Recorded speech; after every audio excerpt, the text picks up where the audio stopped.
When I consider the general idea of factoring, what I'm really thinking about is how do I undo distribution? For so long, we've been distributing, but now we're going to go backwards. We're going to look at how do I undo that.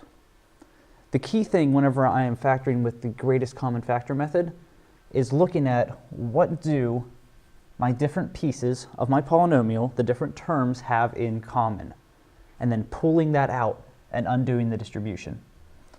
So if I consider this example here, I look first at the numbers, 6, -4, and 12.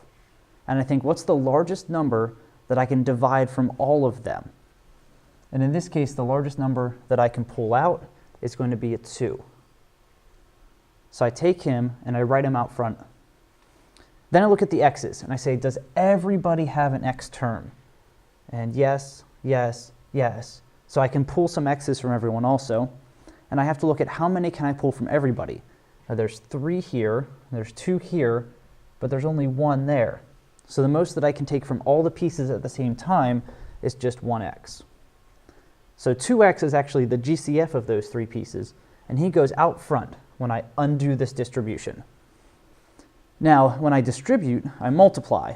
So whenever I undistribute, when I factor, I'm going to divide. So I take the 6 divided by the 2, and I'm left with a 3. I had 3 x's, I took 1 away, so I'm left with x squared. On to the next piece. I had -4, divided by 2, that's -2. I had 2 x's, I took 1 away, I'm left with just x.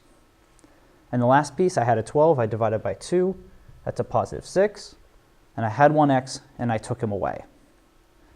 So this right here is my fully factored form with GCF. I'm just doing GCF at the moment. I'm not going to try any other methods. So it's 2x, the monomial out front, and then the quadratic trinomial on the inside. One thing to notice, because I started here with a trinomial, I had to end with a trinomial on the inside. Those things should match up. If I didn't do that, I didn't do it correctly. So I got from this step up here down here using GCF. If I wanted to go from here and take it back to check my answer, all I would have to do is distribute. Distribution and GCF here are going to form like an inverse pair. You're going to take us around in a circle.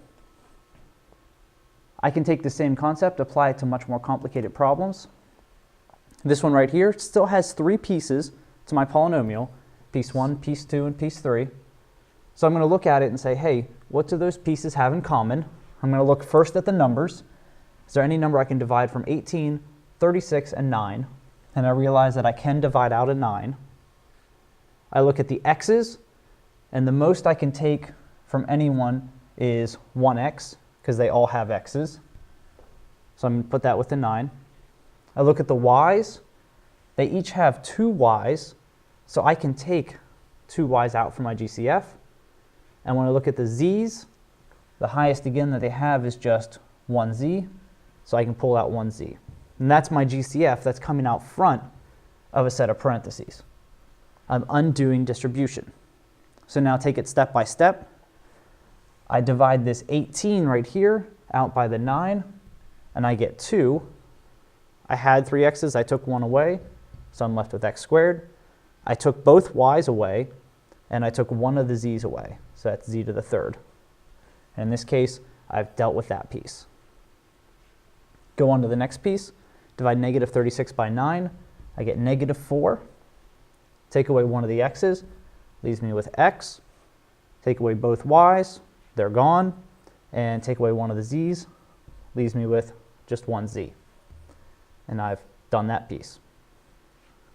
Last but not least, I have to consider this. Even though it looks like I've taken this whole piece away, and maybe I can just close my parentheses, I have to divide away the number.